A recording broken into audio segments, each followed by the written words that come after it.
Bonsoir à tous les amis, j'espère que vous allez bien. Moi ça va, merci.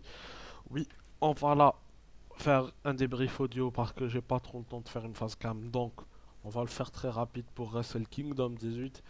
Et à un moment, peut-être des chances que cette vidéo arrive au moment du show. Donc ne spoilez pas tout à tout le monde. Donc voilà, s'il vous plaît. Celui qui spoil, je sévis. Puis c'est tout. Bon, on va faire le pronostic de Wrestle Kingdom 18. Voilà, pour ceux qui ne savent pas, en gros, c'est le WrestleMania du Japon. En gros, organisé par la compagnie japonaise, bien évidemment, de New Japan Pro Wrestling. Donc voilà, on va donner tous les matchs et on va dire quelles sont les issues de chaque match. Voilà, numéro 1. On va d'abord pronostiquer le match du pré-show de la... En gros, c'est une Battle Royale pour le trophée KOPW 2024. Voilà, et en gros, les 4 derniers participants s'affronteront au pay-per-view du lendemain de Wrestle Kingdom New Year Dash. Voilà, donc je ne connais pas la carte, donc je ne pourrai pas vous dire faire des pronostics, mais je vous ferai un débrief si je peux, bien sûr, et si le show m'a plu. Bon, le match du pré-show, c'est pour le New Japan Rambo, c'est un New Japan Rambo match, en gros une bataille royale pour le titre KOPW 2024 que je sais pas trop et tout. Voilà, donc il y aura, j'imagine, beaucoup de de joueurs. Donc je pense qu'il y aura les vainqueurs pour moi. Je pronostique Alex Coughlin et Chris Bay, deux catcheurs que j'aime bien, que je trouve très talentueux, surtout Alex Coughlin qui débuté en Young Lion. Ensuite, il avait genre une gimmick de très bien, celle de Cyborg, qui était très appréciée par les fans. Voilà, et ensuite il a fait un heel turn en rejoignant la Bullet Club sous le leadership de David Finlay. Voilà. Ça peut aider certains catcheurs à mieux progresser. Voilà. Moi, j'ai rien contre ça. Je dirais les deux partenaires, Alex Coughlin et Chris Bay, voilà, vont finir parmi les 4 finalistes. Voilà qui je vois. Et les autres, à de voir ce qu'il y a. Match pour équipe pour le IWGP Junior Heavyweight Tag Team Championship. Voilà. C'était très lent. Voilà. En gros, c'est pour les jeunes poids lourds par équipe. En gros, c'est un titre par équipe pour les jeunes poids lourds de NJPW.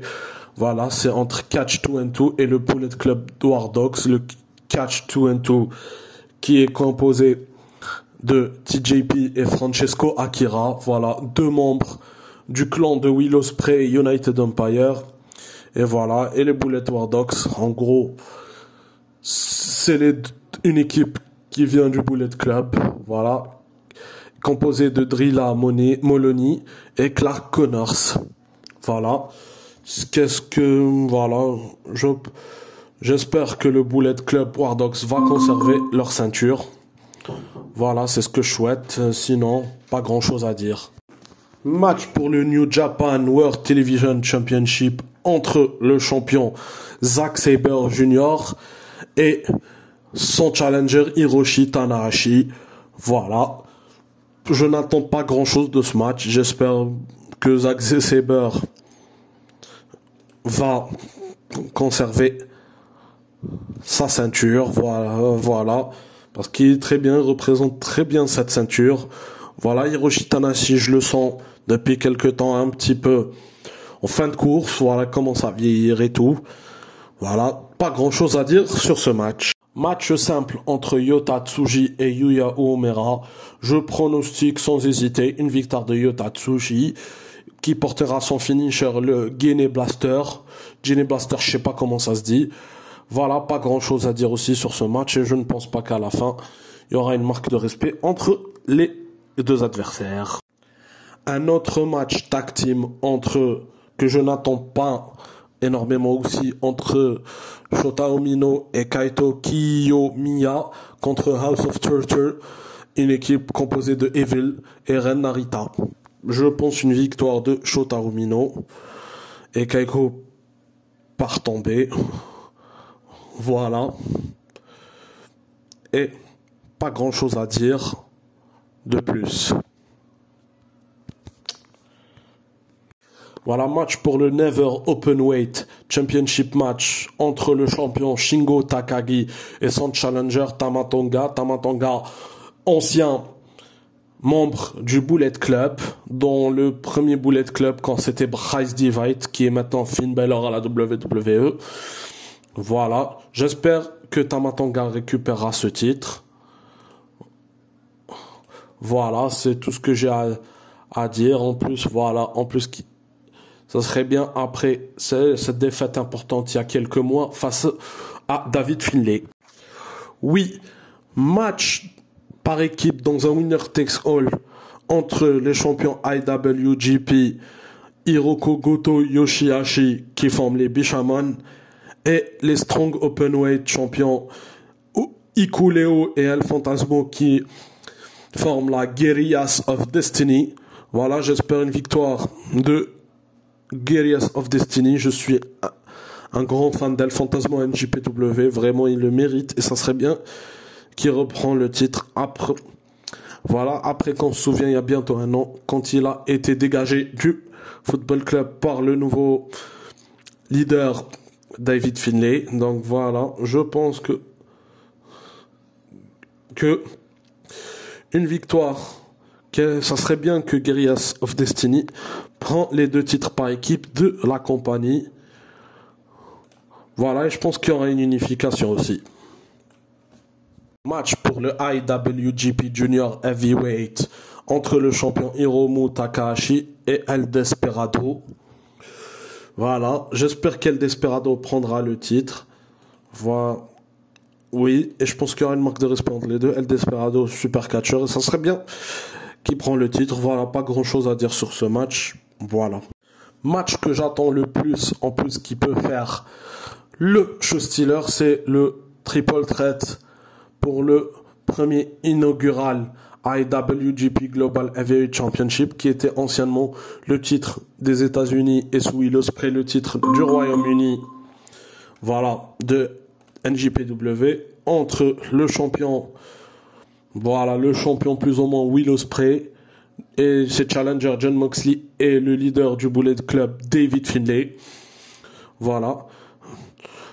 J'espère voir une victoire de David Finlay pour le crédibiliser encore plus en tant que leader, voilà, du Bullet Club, parce qu'en plus, depuis qu'il est passé leader du Bullet Club, en attaquant Jay White à Battle of the Valley l'année dernière, il gagne en charisme, il gagne en attitude, il gagne en crédibilité, vraiment. Et là, lui donner ce titre, ça serait très bien pour lui redonner de la crédibilité. Voilà. Je pense que Jon Moxley sera même s'il va faire une bonne performance, je pense qu'il sera un peu le gars éclipsé. Parce que pour moi, les vrais protagonistes, c'est Will Ospreay et David Finlay. Je pense que David Finlay va faire le tomber sur Will Ospreay. Voilà, et Will Ospreay, en gros, il fera une promo d'adieu où il dira, ouais, ça a été un plaisir d'occuper New Japan. Vraiment, c'était cool. Voilà, maintenant, je vais dans d'autres horizons. Et après, il y a il y a presque tous ces potes du United Empire qui vont venir. En gros, ils vont venir genre, voilà. Ils vont venir ils vont venir, ouais, ils vont lui voir, après une émotion, ils vont lui dire, ouais, frérot, voilà, bravo, t'as été bien, c'est tout, mais après, à la fin, sans s'y attendre, ils vont se retourner contre lui, lui dire, ouais, pourquoi tu pars, t'es un égoïste, un truc comme ça, voilà. Bon, là, c'est un peu claqué ce que je dis, mais vous m'avez compris. Donc, je pense une victoire de David Finlay. Le dream match entre le babyface le plus offert du Japon, Kazuchika Okada, face l'American Dragon, Bryan Danielson. Un dream match parce qu'on a déjà eu ce match lors du dernier Forbidden Door en juin. Voilà, qui s'est soldé sur une victoire de Bryan Danielson. En plus, Kazuchika Okada, si on se rappelle, il avait abandonné et tout, ce qui n'est pas arrivé depuis 2015. Bon, à l'époque, je suivais pas New Japan et tout, donc c'est ce que je pense, voilà. Et j'espère cette fois-ci une victoire de Kazuchika Okada à domicile, voilà. Je pense pas par soumission, mais par tombée. Voilà. Genre, en gros, Rainmaker, je pense que ce match va faire 25-30 minutes. Espérons, ça peut être aussi un bon show stealer, un autre match que j'attends. Et enfin, le main event pour le World Heavyweight Championship IWGP entre le champion Sanada et son challenger et le vainqueur du J1 Climax, Tetsuya Naito, leader du Los Ingobernables de Japón. Oui, je parle en espagnol. Et alors, bon, plus sérieusement, j'espère une victoire de Tetsuya Naito. Sanada a eu un excellent règne, ça peut s'arrêter là, ça va pas le décrédibiliser, cool. Même si Tetsuya Naito, voilà, est déjà un vétéran et tout, mais son personnage est cool, surtout avec son jeu de regard. J'adore le jeu de regard de Tetsuya Naito. Voilà, ça serait bien de lui donner un dernier titre de champion du monde avant qu'il parte à la retraite. Mais j'espère cette année, on va construire, voilà, on va construire un jeune catcheur, voilà, pour qu'un jour il aille chercher le titre suprême de la compagnie, voilà. Et tout, je pense que c'est un bon main event qui va être cool. Voilà. Et je pense que il y aura peut-être des excellents challengers. Non, vraiment, en vrai, il y aura, je pense, je ne sais pas qui, mais je pense qu'il y aura un challenger juste après ce match. Hâte de voir ce qu'il y en est, puis c'est tout. Merci. Bon, les amis, j'espère que ces petits pronostics n'ont pas été trop longs pour vous. Oui, j'aurais voulu le faire en face cam et tout, mais bon, là, j'avais pas le temps. Je le fais là à minuit, donc très peu et tout. Moi, je vous dis, c'était la première vidéo de l'année. Voilà, 2024. Espérons qu'on aura une belle année catchess comme en 2022 et en 2023 et que 2024 soit une continuité.